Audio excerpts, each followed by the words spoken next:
আসসালামু আলাইকুম রহমতুল্লাহ। আজকে আমি আলোচনা করব ঈদের নামাজ কিভাবে পড়তে হয়। তো সর্বপ্রথম আমি বলবো, ঈদুল ফিতর হোক কিংবা ঈদুল আজহা হোক, দুনো ঈদের নামাজের পদ্ধতি কিন্তু একই রকম।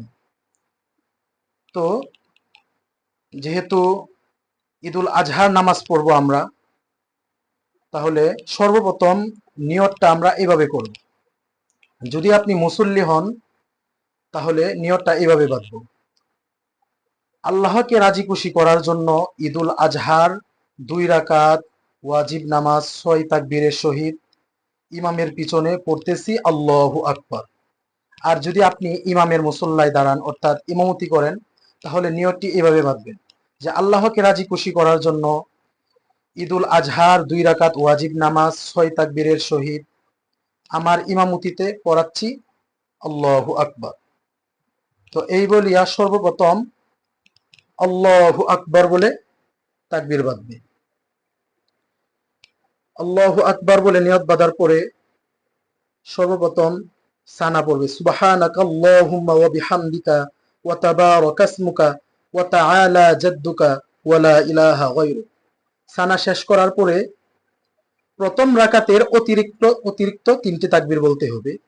যেমন আল্লাহু আকবার, আল্লাহু আকবার বলে প্রথম তাকবীরের সময় হাত ছেড়ে দিবে। তারপর আবার দ্বিতীয় তাকবীর বলবে আল্লাহু আকবার, দ্বিতীয় তাকবীর বলার পরেও হাত ছেড়ে দিবে। এখন তৃতীয় তাকবীর বলবে আল্লাহু আকবার, তৃতীয় তাকবীর বলার পরে হাত বেঁধে ফেলবে। হাত বাঁধার পরে আউযু বিল্লাহি মিনাশ শাইতানির রাজিম বিসমিল্লাহির রহমানির রহিম করে সূরা ফাতিহা শেষ করে সূরা ফাতিহার সাথে একটি সূরা মিলাবে। ঠিক নামাজের মতোই সূরা মিলানোর পরে রুকুতে যাবে। রুকুতে যাওয়ার পরে প্রথম রাকাত শেষ করবে। শেষ করার পরে যখন দ্বিতীয় রাকাতের জন্য দাঁড়াবে, দাঁড়ানোর পরে সূরা ফাতিহা পড়বে। সূরা ফাতিহার সাথে একটি সূরা মিলাবে। সূরা মিলানোর পরে দ্বিতীয় রাকাতের রুকুতে যাওয়ার আগে অতিরিক্ত 3টি তাকবীর বলতে হবে। যেমন আল্লাহু আকবার, প্রথম তাকবীর বলার পরে হাত ছেড়ে দিবি। তারপর আবার যখন দ্বিতীয় তাকবীর বলবে আল্লাহু আকবার, দ্বিতীয় তাকবীর বলেও হাত ছেড়ে দিবে।